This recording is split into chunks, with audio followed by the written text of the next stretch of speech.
me, Heather. I'm so glad you're here for our art session. Today we are going to be doing one of my very favorite art activities called streetscapes. And what we're going to do is we're going to first use our pencil, and I have a Sharpie fine point pen here, to draw out our streetscape, and then we're going to fill it in with some watercolor. Okay? Now, a streetscape is just, when I think of a streetscape, I think of maybe H Street. Have you ever been to H Street?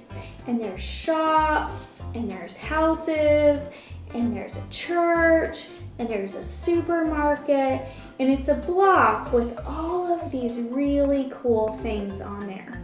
The fun thing about doing your streetscape is you get to put whatever you want on your streetscape. So think about a street maybe close to you, and what does it have on it? Does it have a shopping center or a corner market? Does it have a church on it? Does it have some houses? Okay, so we're going to jump in, and I'm going to show you how to draw a really cool streetscape. To begin, let me show you our materials. I like to use a ruler for this, but again, if you don't have a ruler, you can use a piece of paper folded in half or something that's a straight edge that's hard. I'm going to be using a Sharpie pen or a Sharpie fine point marker. I'm going to use my pencil to draw with first, and then I have a paintbrush, some water, and some watercolors. To start us off, we're going to use our ruler, and we're going to draw a line in the bottom kind of fourth of our paper, just right here.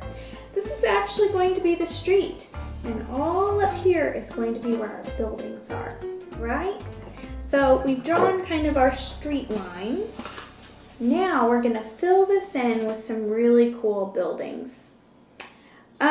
So first, what I like to do is I like to start on one side and work my way over to the other side of my paper. So I'm gonna start with a pretty tall building, and I'm just gonna use my ruler to come out and draw maybe a taller building like so. Then I'm gonna draw maybe a shorter building. And it's really important when you're drawing your buildings, you're making them different heights. So some are taller and some are lower, okay, or shorter.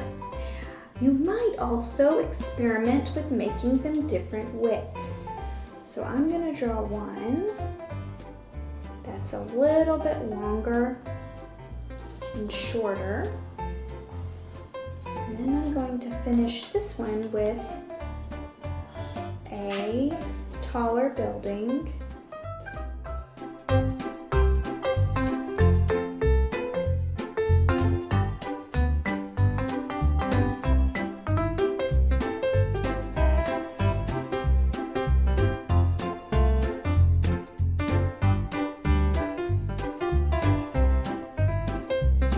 Okay, now that I have my buildings drawn, what does a building have? It has a door, it has some windows. What shapes are some of the windows that you've seen? Are they rectangular? Do they have an arch on the top of the window? Maybe they're square. Maybe you have seen a round window. You get to be the architect. You get to create whatever windows and doors you want in your streetscape. I'm going to make maybe this building over here a taller building. I'm gonna put a door on it. And maybe it's hard for me to draw sideways here. I'm gonna use my ruler. I'm gonna draw some windows on this one. 1, 2, 3.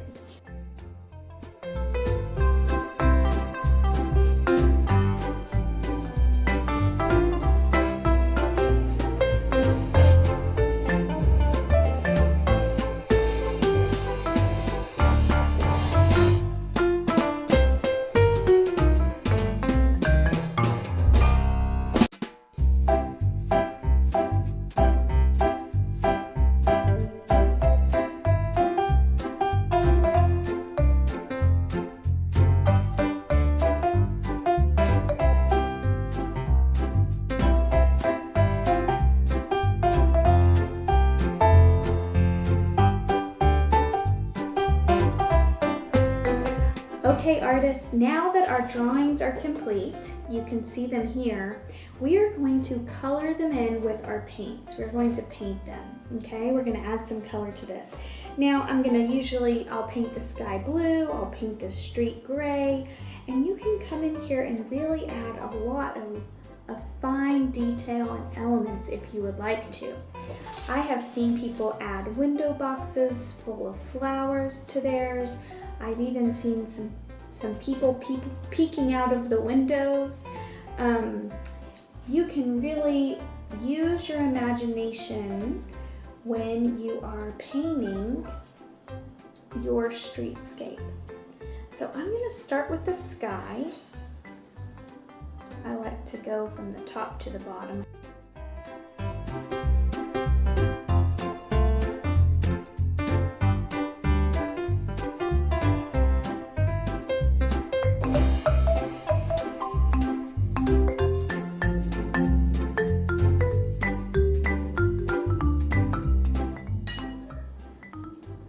Okay, now that my sky is done, I'm going to come down and do the street, okay? Now, as many of you guys know, we have sidewalks here. So I'm gonna add a sidewalk first to my street. I'm just gonna draw one little line there. And I might make the sidewalk just a slightly different color than I make the street. Some of our sidewalks are even made of bricks, aren't they? You could paint the sidewalk in a brick red color if you'd like. I think I'm gonna go for a light gray.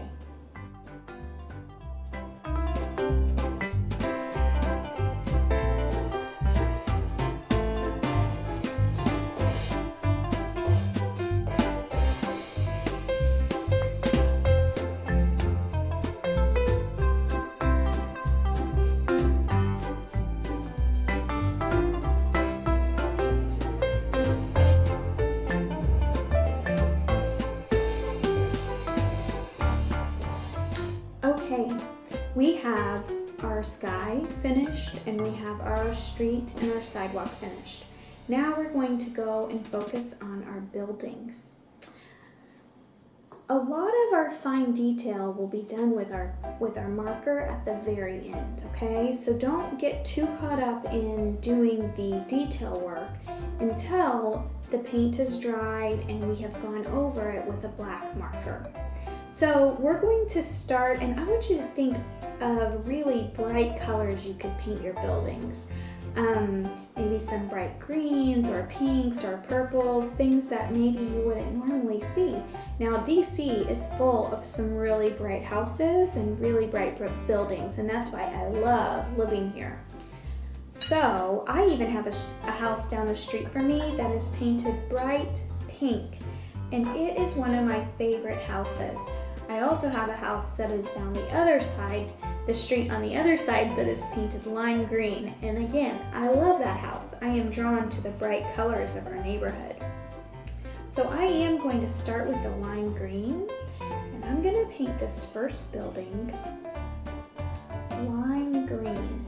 And I'm going to paint around all of the windows.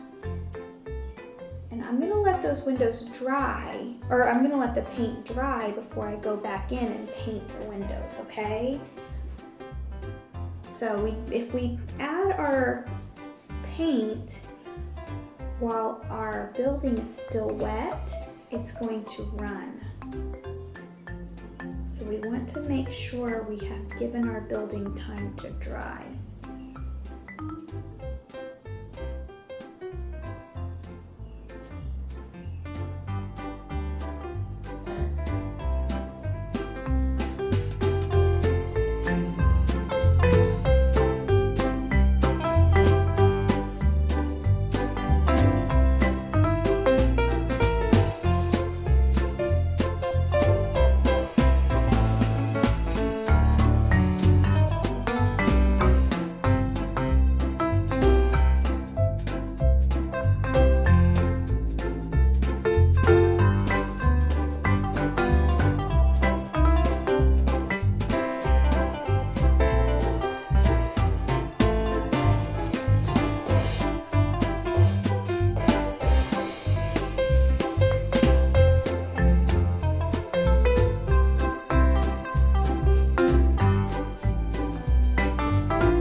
buildings are done, we're going to go in and we're going to fill in the windows and doors of our buildings.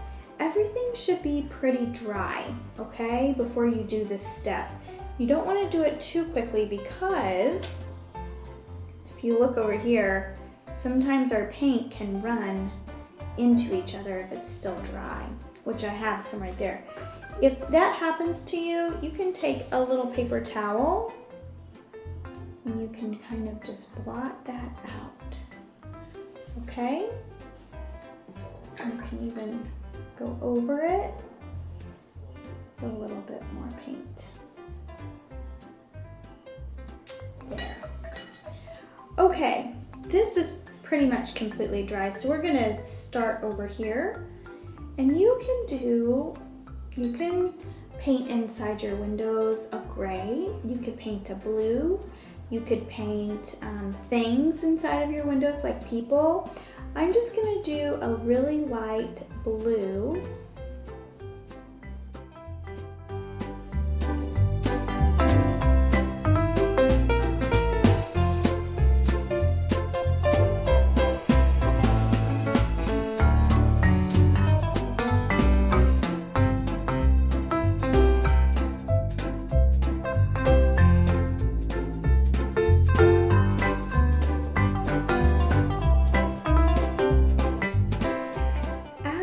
See, a lot of my lines and my paint are not perfect, and that is just fine, okay? I don't want you to get all worked up about perfect paint or making sure things are exactly the way you envision them. Just do your best. And the most important thing is that we finish our work. And then once we finish our work, we might even step back for a day or two and then come back to it, and you'll be amazed at how much you like it after a couple of days have gone by. Now, I'm going to use a Sharpie marker. If you have a washable marker, that's fine too. Maybe you have a black pen, like a felt tip pen, that's fine too. Anything will work. The thing about the Sharpie marker is it is waterproof, so if it gets in any of the water, it will not bleed. That's the good thing about the Sharpie marker.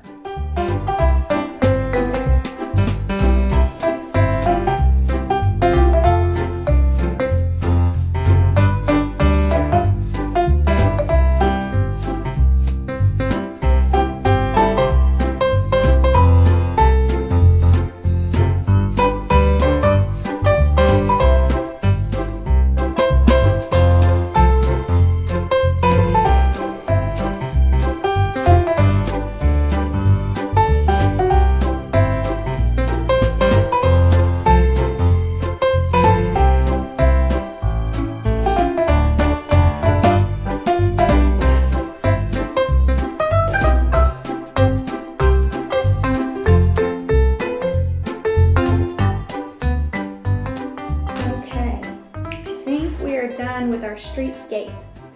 Oh, how cool is this? It looks so cool.